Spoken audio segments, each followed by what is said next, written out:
Hello, everybody, and welcome to Against the Ropes radio show, the first show in over a year. I am one of your hosts, Adam, along with Money Mike, your defending 10-count champion. not even 5 minutes. Get that in there. Not even 5 minutes in, and you're already bragging.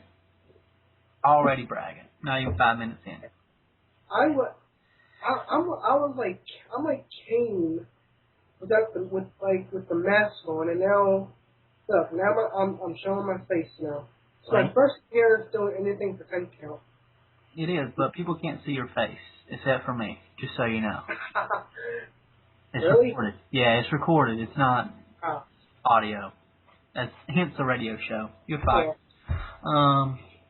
He doesn't listen to me. I've told him 7 times. Anyways, we're doing a show. We thought it was time to bring him back since Money Mike has gotten so big and he's doing other articles for other websites, which I'm sure he'll plug throughout the show. You can check those out. He'll tell you where in a little bit. But I got my next cheap plugs ready. Yeah. Since he is so busy, he's had to kind of get ready to kind of put the Against the Ropes blog to bed. So we thought, why not do a radio show instead? And I've been working on this for a while for our Lowdown show. So Against the Ropes is kind of the guinea pig in this. We'll try it out. And we've got a couple of topics today. Me and Mike thought, hey, why not get together again, talk about these topics, and kind of see where WWE is year 2011, almost November. Yeah, I mean we got Survivor Series here coming up. One of the big 4 pay-per-views. I mean, we just came off of 2 pay-per-views in October, so it's actually for once like a long build here to a pay-per-view. First time in a long time that we've had this kind of build-up going in, and I mean, this really wasn't a topic on there, but since Mike brought it up, I mean, some people I think do have a problem with the lack of build-up, especially for, like Vengeance wasn't a whole lot of build-up, in my opinion. Well, just saying, I mean, we want to be able to probably get this done in the time frame of, say, when Hell in a Cell and Vengeance happens. So now we have actually a longer build-up that's actually more than 2 weeks. Yeah. And I think when you have the shorter, time frame of build-up, like, for example, just looking at some of the matches at Vengeance, I don't know. See, how many of them? See, 1, 2, 3. At least 3 were announced Monday and Tuesday of the pay-per-view. And I really didn't have anything to go on with Dolph Ziggler and Zack Ryder. The tag team, they've been kind of going back and forth for a little while now, so you had a little bit to go on. Undoubtedly, you had a lot to go on since you swept the pay-per-view and got 100%, or as we like to call it, picture perfect. So congrats on that. First one in a while. We had a lot of people do that at the beginning of, I think this year and last year. I know several people did it. So, It's more competitive this year. It is, and with 14 people. Is it like 6 people within 19 points or 9 people, I think it was? See, the top 8 are 20 points behind, or within 20 points. So, yeah, and I mean, I'm in 9th and only 21 behind. So, I mean, let's see, I had some stats, but they're on my other thing for that. But, we've had people kind of just take leaps and bounds in terms of gaining points and positions. I think Darlene and Brian are the top 2. Darlene's 2nd in points, and Brian is 4th. And, both of them were, at the beginning of the year, in the back of the pack, 14, 13. So, they've made great recoveries. You took the first spot, and you kind of just slowly made your way up. It's competitive, and plus, we can talk about it being competitive because it is, but also, I think this year has not been easy to pick. I think that's what I was going to say too, is that the WWE has become a little bit more unpredictable as of late. Especially as of late, I mean, especially if you date back to July when the whole CM Punk saga began. So now everything's from that point on has kind of made it harder to pick the matches. And like with the John Cena deal, when he took the title from Del Rio. Mm-hmm. And then now they put it back on Del Rio. I mean, I wasn't expecting that. I mean, I'm not even going to sit here and pretend like I was. And I didn't pick it. There's just no way I was going to, think that they were going to take it off Del Rio, put it on Cena, put it back on Del Rio. Mm-hmm. No. But anyways, let's get this train going. We got some topics we were going to cover today. And we did a little bit of research, but we also want to try to keep this kind of not really improv, but kind of instant reaction based on what Mike and I say to each other. I want to keep it kind of free flowing, not too rehearsed. But we do have a couple of topics. So we got, on our storyboard here, we got the youth movement and if it's dead. We're going to talk about Kevin Nash and Triple H. We're going to talk about the Divas controversy. And, of course, we can't have a show without talking about the return of The Rock and, of course, his meeting with John Cena and their tag team that will apparently happen at Survivor Series. And I think it was changed from they were supposed to be part of like I guess traditional Survivor Series match, and now it's just a regular tag team match now. Yeah, and we'll talk about this when we talk about the actual match and what we think of it. But you and I were talking like, to me, it doesn't make sense why they are putting this tag team match. The Survivor Series match, that made sense. The elimination, 6-man elimination or whatever it is, that would kind of make sense. They could make that work. But why bring The Rock into this fight? It doesn't make sense. I mean, Exactly. When you consider everything that's going on around the whole conspiracy, it really doesn't make any sense. I mean, where does The Rock fit in with the conspiracy? He doesn't. So it doesn't make any sense. Yet. And we'll talk about that a little bit later. So first off, I don't know, maybe this is just me, I think we should start with the youth movement. Okay. Alright, you ready for that? You want to start that topic off or me? I'll go ahead and start it off. Alright. Now, last year it seemed they were, or maybe last couple years, I guess, it seemed they were trying to push new faces, kind of like almost in hurry up mode, to where Wade Barrett. I mean, of course, with Wade Barrett, that was a build up to it, but something like Jack Swagger cashing in Money in the Bank after winning it at WrestleMania on SmackDown. Sheamus, I think it was his first title match, and beats John Cena. I mean, now you have guys like Dolph Ziggler, Del Rio. He got Gara. to it. I mean, so I think Del Rio, though, I think they built him up, but so many things happened to where they actually had to hold off the title reign. Yeah, that's true, but And again, he was still pushed up there so quick. Quickly. And Sin Cara, I mean, he's not in the title hunt, but they pushed Sin Cara. They pushed him. Then you look at, I mean, I don't know if you want to consider it a push, because they haven't really been doing anything with Daniel Bryan since he won Money in the Bank, which I guess could be a good thing, but you know, it's kind of, they're trying to push new guys. When you look at, you know, Sheamus now, he's a face. The So great white Sheamus. he's back into the title picture, I guess, where him and Rushy too. And then you know, I guess, you know, what, like Cody Rhodes. You know, it seems like maybe they're trying to get him there. But for a long period, though, it was kind of like dead. Everything just stopped in terms of pushing the young guys. And it was back to Cena and Orton and your usual main eventers.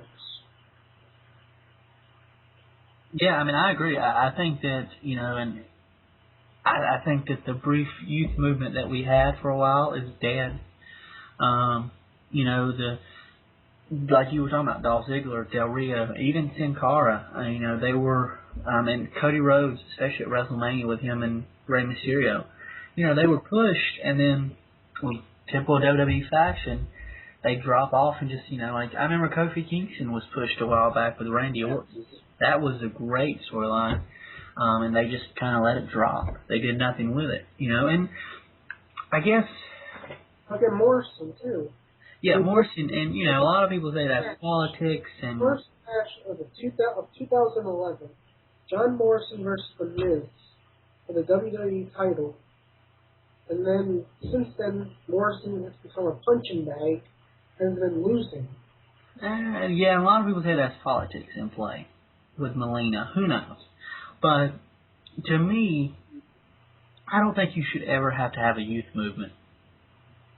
I don't ever think you should have, you know, a time in history where all you're doing is pushing new guys. Well, wasn't that what happened when, you know, Vince decided to, you know, let Nash, Savage, Hogan call all their WCW?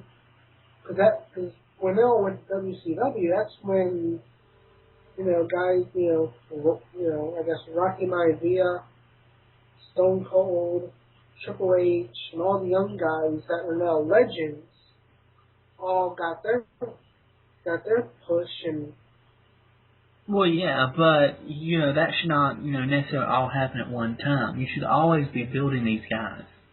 You know, even if, you know, they're not being pushed, you should still have them in front of the audience working on their craft.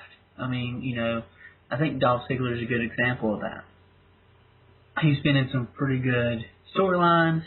He's done some things, but he hasn't been pushed too fast, too hard. Because I think the problem, you know, with pushing people too quickly, like with Sheamus, and two prime examples, and I use them all the time, Brock Lesnar and Bobby Lashley. You push them too much too soon, what are they going to do? Once they get the title, once they've beaten pretty much everybody there is to beat at this point, what are they going to do?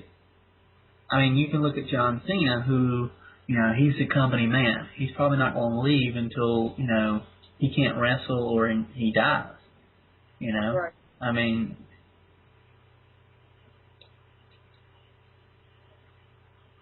so I don't know, I think pushing too much too soon. I think you should slowly build most people up. Obviously, there are exceptions. There are people that, you know, maybe Alberto Del Rio. He could be somebody that, you know, could push. But, I mean, look at Sheamus. What is there left for him to do? I mean, you know, I think sometimes we get too focused on, you know, and I've done this, especially with John Morrison and Christian, you know, we've got to push them, we've got to get them the title, we've got to put them in the title hunt. But, you know, it's not always about the title and achievements. It's also about, you know, great rivalries. You know, look at Kofi Kingston and Randy Orton. Title wasn't even involved in that. That was something that could have potentially put Kofi on the map, you know, and WWE kind of let it go. They didn't.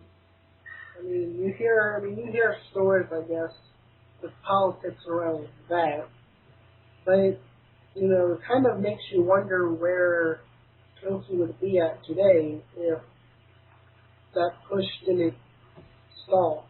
Yeah. It didn't stop for him. And I think a lot of times we blame it on WWE, but do you think sometimes we could maybe place some of the blame on the wrestlers themselves? Maybe not taking a storyline where they should take it. Yeah, I think so. And I think that has a lot. It's something I will bring up when we start talking about the Divas controversy. Is could some of it be placed on the wrestlers themselves? Not Right. because because when I go back and read like Chris Jericho's book, he was all the time talking about his storyline ideas and just back and forth and him and whoever he's wrestling with sitting there going, okay, what can we do in this match? How can we put this over? How can we put you over? How can we put me over? Whatever. And sometimes that's not all WWE, and I think a lot of times we put our blame on the WWE, and sometimes it may be their fault, but sometimes I think it could be the wrestlers. I'm not saying Kofi Kingston's at fault. I'm not saying Morrison is. We don't know. We're not to be a fly on the wall in the locker room. Well, not. Never mind. No. Don't want to be actually a fly on the wall in the locker room. Just in Vince McMahon's room. Oh, well, not his locker. Never mind. We're gonna move on. Just move on. But like I was talking though, you push somebody too fast, too soon, you run a good chance of losing them. I mean, Bobby Lashley, Brock Lesnar. I mean, prime example. And Brock only stayed through maybe 3 years tops, maybe. Yeah. And I mean, they're still fighting. They're just not, WWE. It's, the real deal. MMA and whatnot. UFC. So. Right. But because of them being pushed so quick and becoming so popular, that's why they were able to go to be able to leave the WWE so soon and go right into training for UFC and MMA and all other stuff because their name was already out there.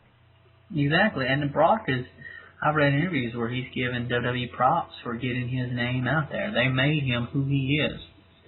And The Rock, I mean, prime example. I mean, he was there for quite a few number of years, but he, WWE is what made him. WWE is what put him on the map. Without them, he may not be in the movies he is today.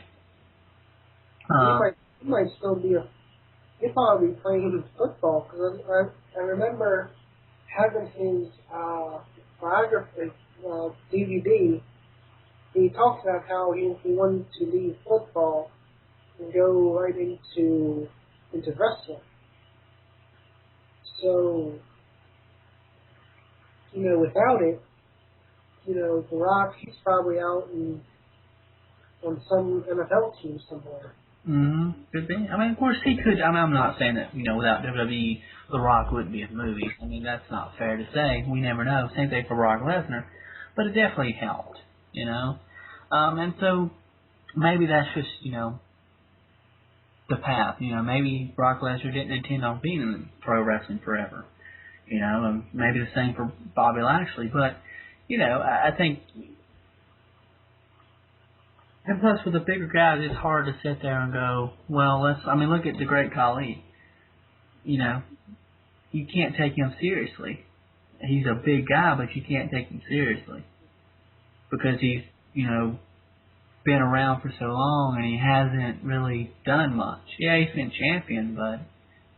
Yeah, that's kind of like the same thing with Santino. I mean, he has, sure, the Cobra is a little weird of a finishing move, but for the most part he's been such a comedy act that nobody can take him seriously anymore. Exactly. Even if they try to turn him heel, I don't think nobody would believe him or take him seriously. It would be pretty hard to, yeah. It'd be hard to.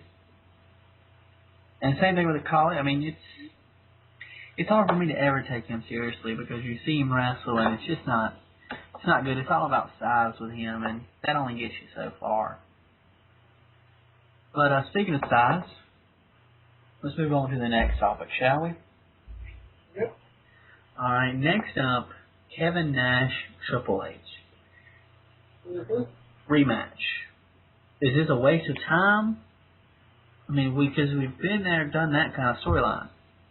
Is it taken away from the other fresher storylines that we could be getting? Well, I mean, think about it. I mean, we would have had CM Punk versus Kevin Nash instead of CM Punk versus Triple H. So, at the same time, we could sit there and say, same thing with CM Punk. Would Nash versus Punk would have been a waste of time? And the answer to that and this question is yes and yes. I think both of them were. So you think? Especially since Nash can't really do much in terms of actual wrestling. It would actually have to be like Triple H or Punk carrying him throughout the whole match. Right. I mean, and eventually, I mean, they haven't announced it yet, but eventually it's going to get there. It's going to get to Triple H versus Kevin Nash. I wonder if they put them in the traditional Survivor Series match, to where Nash doesn't have to wrestle as much, but it kind of helps build with Triple H and Nash, and to where eventually they can build a one-on-one match. And to be honest, they kind of done that before. They've already had when I was looking this up, researched it, because I knew that Triple H have faced each other before. And in 2003, Nash comes back after like a 9-month injury, and Shawn and Triple H are feuding with each other. And as far as storyline, Nash was given a choice to remain friends with either Michaels or Triple H, and Nash never would decide. So Triple H made the decision for him and hit him with a low blow, which then led to a 6-man tag match at Backlash with Triple H, Booker T, Michaels, Ric Flair, Jericho, and Nash. All, and again, Survivor Series match right there. That seems like, I was reading online, maybe they're going to have like Shawn Michaels come back for this feud, and so now it's going to be almost the same thing, except Shawn will be the one picking sides. Exactly, and that was just the beginning. The tag match was just the beginning. They would go off a square. They would go into Judgment Day with Michaels and Flair in different corners. And then they fought, in a Hell in a Cell match at Bad Blood with Mick Foley as a special guest referee. And they're saying Mick Foley's going to return. Don't get me wrong, okay? And I'll be the first to admit, I have repeatedly hammered TNA for doing something just like this. Using wrestlers who, while some of them may not be past their prime, but they're still well established. They don't, and you've already done something like this. So unless you've got something new to contribute, why do it? I mean, it's nothing new. If it was something new that we haven't seen before, I wouldn't have a problem with. Like, for example, Chris Jericho versus The Undertaker at WrestleMania 28. Both men are well established, but it's something I would pay to see. I have no problems with that. Because I don't really recall a good storyline between Jericho and Taker, especially at WrestleMania, in the WrestleMania 3. So, to show I'm not, hating on, guys who are already well established and, don't really need airtime like Nash and Triple H. Right. Because I don't mind that, as long as it's something new. And I think TNA does this, and, WWE's doing it with the storyline. They're not giving you anything new.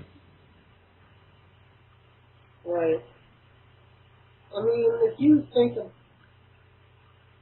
See, at first, what really hurts everything was the fact they copped out of the whole gruesome test by having Nash say it was him.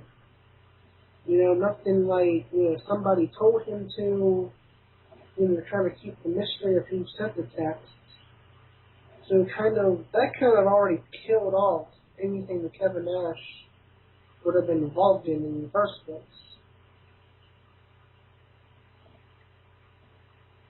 Because if they would have kept the whole who sent the text going, well, Nash would still have some kind of, like interest or a reason for being there. But now they kind of just said, Nash, get out there, say you sent the text message, and we're going to end it. Mm-hmm. And that kind of hurt the whole thing. And that's another reason why this is pretty much a waste. Yeah, I mean, just that promise, I mean, it could have been, and that, obviously we still don't, storyline probably still isn't over, so who knows what they could reveal. But I'm still thinking, I mean, could have had, Stephanie McMahon involved, could have had John Laurinaitis. I mean, you see Stephanie at SummerSlam interacting with the Punk, nothing happens from that, and now she's gone again.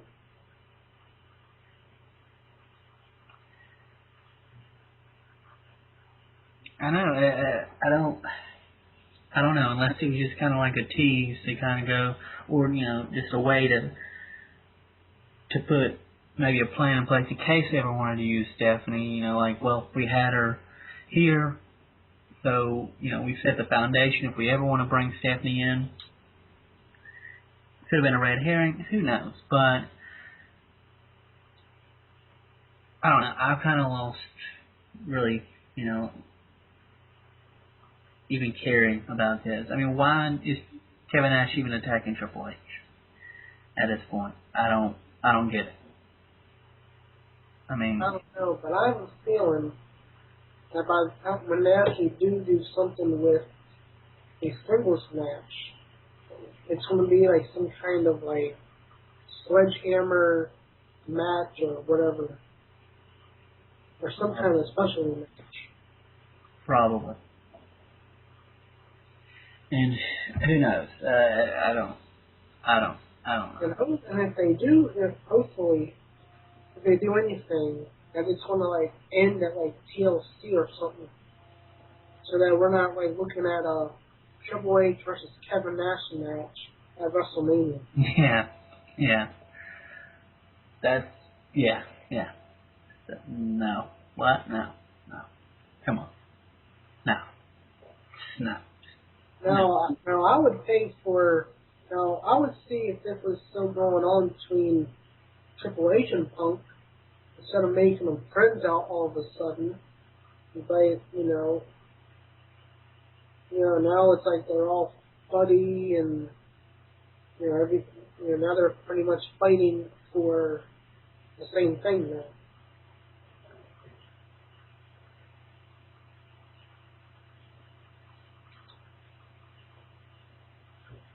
Yeah.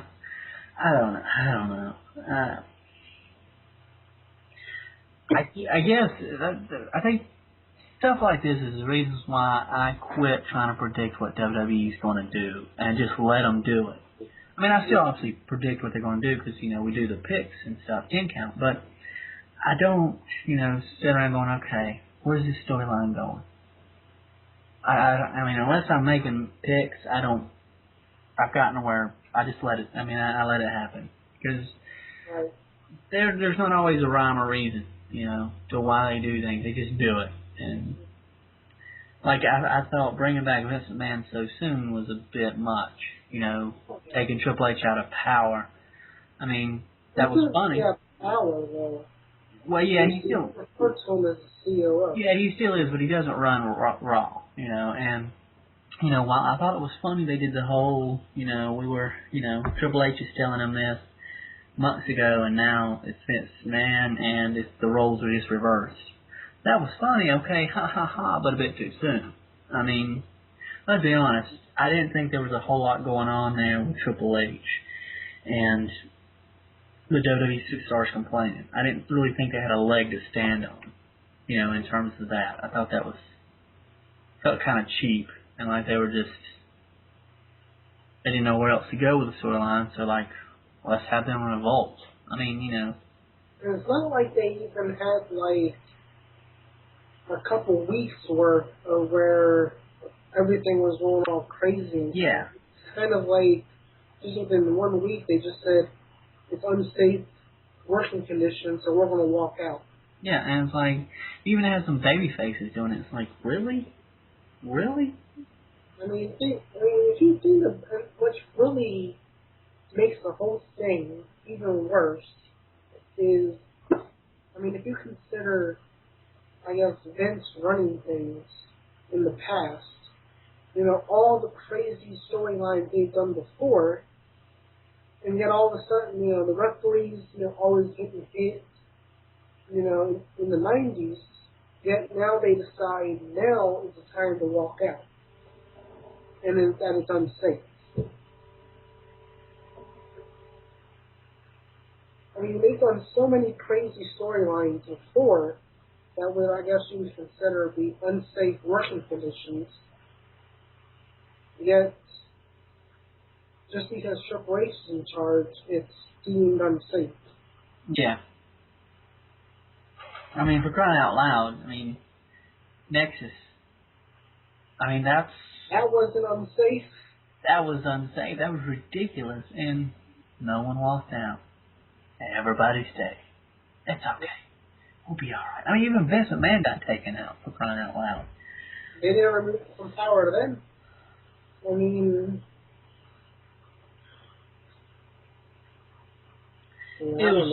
It was just cheesy. I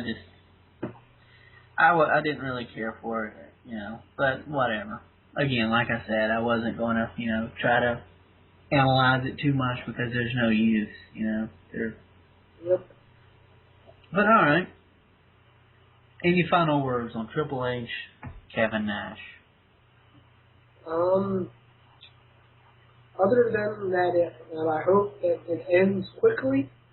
No. Okay. I mean, I wouldn't mind this.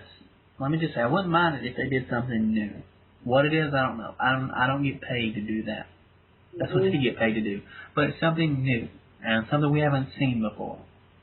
You know, because I mean, anybody can regurgitate storylines. But if you can come up with something new, I'd be interested. But right now, it's nothing new. So, we'll see. But alright, well, speaking of something new, this is a little something different. WWE's kind of been doing this lately, especially with CM Punk, but they kind of starting to do it with the Divas a little bit. Everyone's been complaining, you know, about the Divas and their ability or lack of to wrestle. And so WWE took advantage of this, and they had a controversy. They've had Twitter wars with the Divas, and you know, it's Kelly and Eve pretty much versus Natalya and Beth Phoenix. So the question is, this Diva controversy they got going on, is it making the Divas division legitimate, or is it doing more harm than good, or is it even doing anything at all? Personally, I don't think it's doing nothing at all. I mean, you know, how does something saying something on Twitter change the mind of the people who say that they can't wrestle, when in fact, the only way to change that is if you give them more than like 2 minutes to actually wrestle, and, you know, to try to help change the mind and show people that they can wrestle. Exactly. I mean, there used to be a time where I would watch the Divas fight. You know, when Trish Stratus, Lita, even Tori Wilson and Stacey Keebler. I mean, they weren't the best, but you know, Dolly Marie and you know, women like that. You know, I used to watch it then, and I mean, I still watch. You know, even when Kelly first came out, and you know, you still had I don't know. I just forgot her name. Mickie James. You know, I like Mickie James. And, I mean, now, okay. Granted, I think they have a good idea with the thought process they have. I think it's a good idea, but I don't think it's being executed. Mm-hmm. Beth and Natalia are probably the two pure divas that they have. So I think those are good placement for those ladies. You know, they both can wrestle. They both, well, you know, they're not, you know, they're attractive, you know. So they, you know, the best of both worlds. But what they're doing isn't changing anything. All they're doing is complaining about Kelly being a Barbie doll. And, you know, and same for Eve. And it's like, you're not changing anything. Nothing's being done. You know, I mean, what I would expect them to do, this is just me, but is either A, start taking the Barbie dolls out like Kelly and Eve and Alicia Fox and just taking them out and injuring them. Not really, but, you know, storyline. Or take one of the divas under their wing and take her from being, you know, basically eye candy to being a wrestling machine. Mm-hmm. And something like that, like Kelly, you know. And someone they could have used for this storyline, but they let her go, was Gail Kim. Oh, yeah. I mean, she would have in with Beth and Alia. Yeah, or they could have had her take Kelly and Eve's side, and she could have taught them how to wrestle. Mm-hmm. They could have done that. They could still do something like that, just not with Gail Kim. And okay, I guess having Kelly defeat Beth Phoenix a few times for the Divas title made Kelly a little more credible.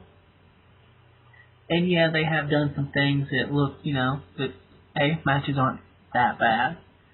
Mm-hmm.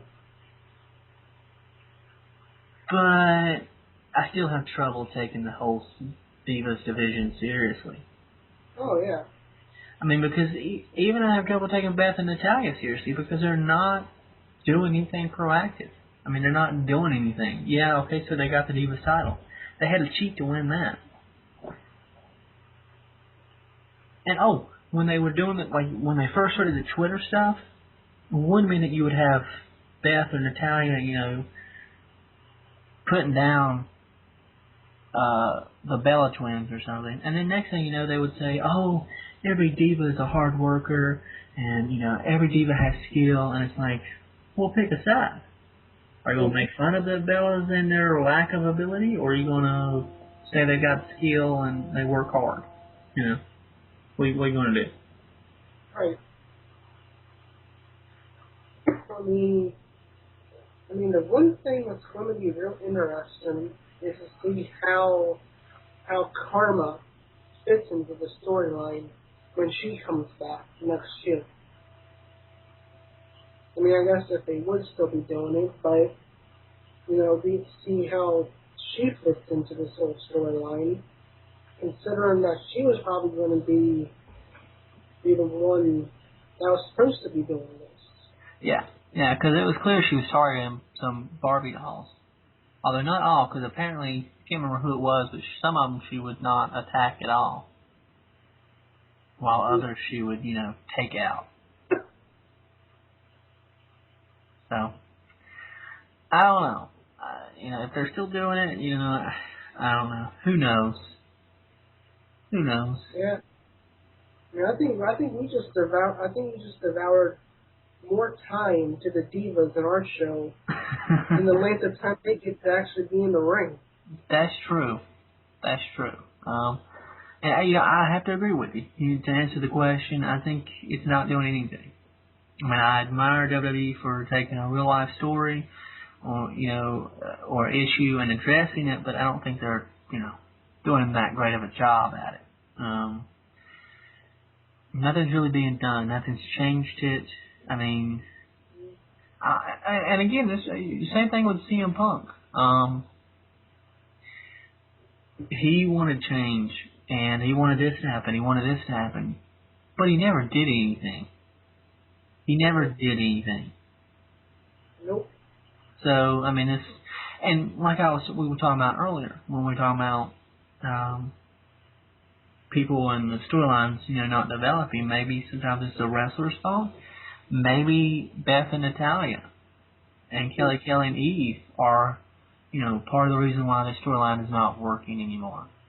Because they haven't, you know, stepped up and tried to take it places and to make it work. Maybe it's WWE, maybe it's the Divas, I don't know. But it's not really working. So, final thoughts. I think we both agree it's not really doing anything. The Divas controversy, while intriguing at first, has kind of lost steam. Yep. Kind of like MySpace. Although, MySpace probably gets more time than the Divas would. I don't even know what that's supposed to mean. But, alright, well, I think we've got the main event to come. Mike. Yeah. I think you know what I'm talking about. Mm-hmm. WWE ice cream bars. Should they sell them? Just kidding. Alright, so the main event. CM Punk, they should. Well, that's CM Punk. He's just a pipe bomb. And he's a punk. So, although myself, I kind of like the ice cream bars. I remember when I was a kid. I kind of liked them. But, alright. The main event. John Cena and The Rock meeting at WrestleMania 28. But before they even start on the road to WrestleMania, they're going to be in a tag team match against The Miz and R-Truth. Yep. Thoughts? Mike? Well, you know, I think if you go in any, if you go any like wrestling news site or you know even like Bleacher Report, you go to like wrestling section. You know, already people are already trying to predict the outcome of this match and how it was set up for WrestleMania. I think that's pretty much the main goal right now, is to try to help get more hype towards WrestleMania. Since for the most part, The Rock has been gone for most of the year. Yeah, I mean,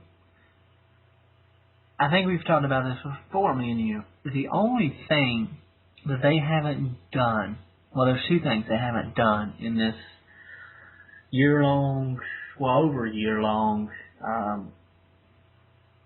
I guess, battle between John Cena and The Rock is, one, they haven't actually fought in a match, and two, they haven't tagged in a match. Right. Been a tag team, and now they're about to mark that off the list of being a tag team. And which is fine, I kind of get that. But my problem with that is you don't have a good reason why. Sure, The Rock is a great wrestler, and, you know, he can kick butt. Mm-hmm. But why would John Cena pick him? Exactly. I mean, you know, I've said it before. You know, they announced this thing back in like September or whatnot, and started like releasing all the, you know, they released a poster, promos back in like September of them teaming up. So, you know, without giving no storyline build to it, it's just kind of like, here, buy tickets because The Rock and Cena will be teaming up, but, you know, we won't actually say that until months later. Exactly. And it's like, I hope you have a good reason for it, to team them up in a tag team match. Because in a Survivor Series match, I could get behind it. You know, they need, you know, it needs help, you know, to, especially if it's like a kind of a invasion, you know, kind of a Raw SmackDown thing or something like that. But, okay, granted, The Rock and The Miz have not always been friends. But I don't see it as enough to say for The Rock to put aside his hatred for Cena and go, okay, I'll tag team with you. Let me help you take out The Miz and R-Truth. Let me do that for you. I mean, plus and if you saw Raw, you know, they announced on the commercials, during the commercials, even before Cena even before they had Laurinaitis come out and say, here, you can pick a partner, they'd already started airing things that said, hey, The Rock's going to be a Survivor Series. Mm-hmm. without even, even saying, even before Cena could pick a partner. Exactly, and it's like putting and again that's a problem with doing a feud and setting a match a year in advance. You know, you got to keep it in people's mind, but you also can't drive them crazy with it. You can't make them sick about hearing about it over and over. And I guarantee you what they're going to do to justify having this tag team match is The Rock is going to come out there, he's going to throw down some funny lines, he's going to start doing little Fruity Pebbles again, except they're camo so you can't see them, so it's not really Fruity Pebbles anymore. He's going to do something like that, and he's going to say, the only reason I'm tagging with you is because I want to make sure you make it to WrestleMania. Yep. And that's going to be it. And that's our explanation. Then we're not going to see The Rock till Survivor Series. We'll see him there. Who knows what will happen? He'll turn on Cena, or Cena will turn on him, or they'll kick Miz and R-Truth's butt, and then, they'll stare each other down, and then WrestleMania, we'll see him again. Well, let me ask you this. Do you think that, I asked you this before, but do you think, and, I think everybody talks about it because they pretty much desperately want this to happen, but do you think it could be maybe a chance to finally turn Cena heel to kind of set up WrestleMania even further? I think... you're already in Miami, The Rock's in town. You know he's already going to get booed and treated like the heel no matter what, so why not just make him heel anyway? I think this would be a good opportunity to do so, especially turning on The Rock. But you gotta keep in mind, though, not everybody is The Rock's fan. I'm having trouble being The Rock's fan. You don't say, I'm coming back and I'm never leaving, and I only see you, 3 or 4 times?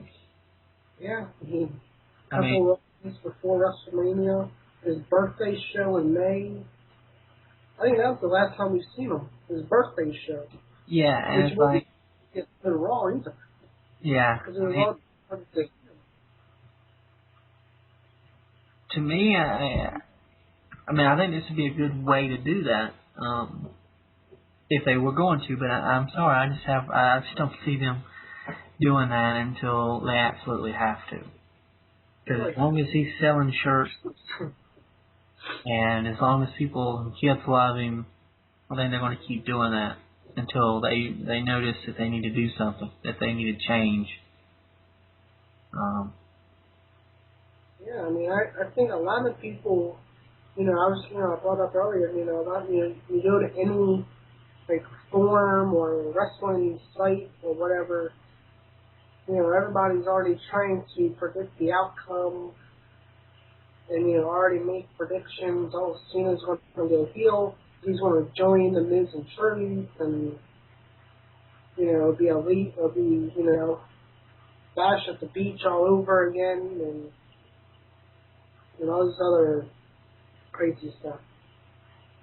Yeah, to me, I think this is, and I just think this is about making money for WWE, and that's the reason why I don't think they're going to turn John Cena heel. The Rock is about making money. That's why they announced him at Survivor Series so early and ruined pretty much, the surprise of that.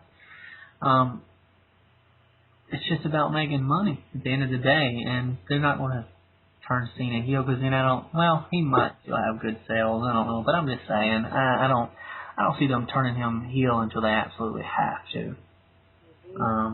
And while I think Sunday at Survivor Series, I think that would be a good idea, a good time to do that, I don't see them doing it. I think they wanted to try to make Cena Punk the new top babyface, but I think that kind of backfired on them a little bit, and now kind of it's all back to Cena now. Yeah. But you got to watch out for the Great White Sheamus. Yes. You can't miss him. So. Oh, how stupid of a nickname is that? I don't know. That's the worst thing I've ever heard. And I once read my diary out loud. So. I mean, you could be Wade Barrett and have a second coming. Yeah. Well, I don't even want to touch that one. I'm not going to touch that one. But bottom line, The Rock and John Cena, I don't know. To me, there's only one thing left to do, and that's John Cena versus The Rock. Right. You've talked the talk. Now it's time to walk the walk. Yep. Just do it. Shut up and do it. So let me ask you this then. Do you think they probably... I mean, I know it's like, it's like the type of match where it's only... You can only do the match at WrestleMania. I mean, you think they could have set the match maybe sooner? Like Survivor Series or whatever? Instead? Do you mean like they should have made the match for Survivor Series or made the match during or near Survivor Series? Match for Survivor Series. That way it's not like we're sitting there for a year with The Rock gone, not doing nothing, instead of, looking forward to a match at Survivor Series. Yeah, they could have, but I think the better option would be to have it at WrestleMania, but not announce it a year in advance. Mm-hmm. Maybe Survivor Series, they announced it. Kind of keep... I think what they should have done is and I know why they did it. They did it, again, for money. Wanted people to buy tickets to WrestleMania. But what they should have done was waited, have The Rock and Cena keep, doing back and forth stuff, throughout after WrestleMania. Just back and forth jabs at each other on Twitter and, maybe The Rock, sending a video every now and then, just making fun of Cena, whatever. And Survivor Series, they do this, they have like The Rock come to Survivor Series, wrestle, whatever. And then the next night or whatever, and the next week or so following Survivor Series, they make it official. Let's have a match, Survivor Series. Or, WrestleMania 28. The Rock and John Cena. Miami, Florida. Yeah. You can't smell me. And... Well, except the thing is that if you do it... Well, the thing is, tickets will sell in a couple of weeks. So that will... And if you... Like you said, they're doing this for money, so, it would probably hurt the buy still. I mean, I guess people would still probably buy tickets. Yeah, they would. But, they would. But WWE, they announced it a year in advance for that reason. They wanted to build up excitement and get people to buy tickets. I mean, that's it. Yep. That's it. Personally, I would have waited, but that's just me. Mm-hmm. It's just me.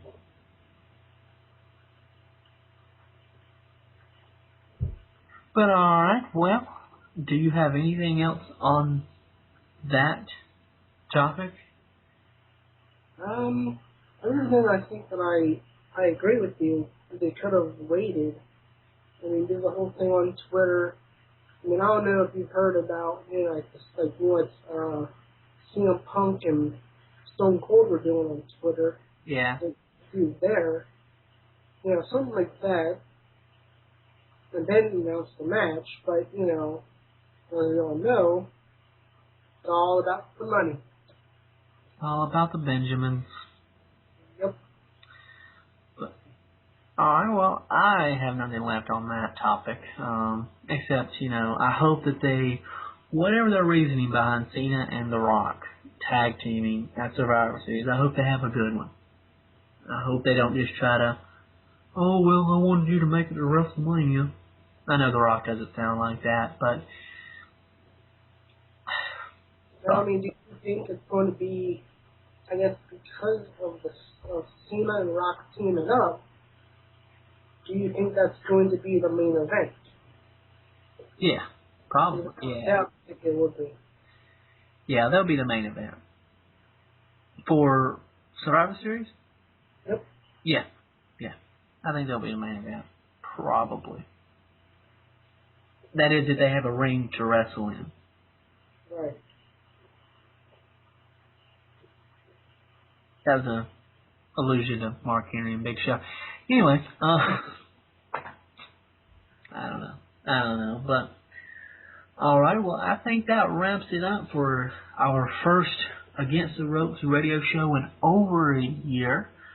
We hope to do many more. I'm thinking maybe, we'll probably try to do these at least, once a month, I'm thinking, at least.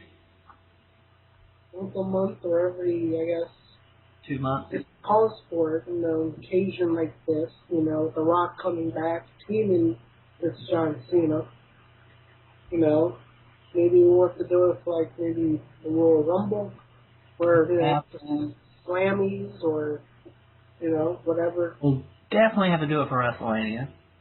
We'll probably do it for a draft show when they do draft. We might just, pop up every now and then on the YouTube. Does the draft even matter? No, not really. Not really. Draft doesn't even matter anymore. And that's another topic we wanted to just talk about. Not today, but we will talk about in the future the Raw and SmackDown brands and what's the point. Yep. So I guess that wraps it up. I'm Adam. And I am Money Mike. And this has been Against the Ropes Radio Show, episode number 1 of hopefully many. Until next time, man, I wish I had a great tagline, and I don't. So I'm just going to say until next time. Until next time. That's all I've got. See you later.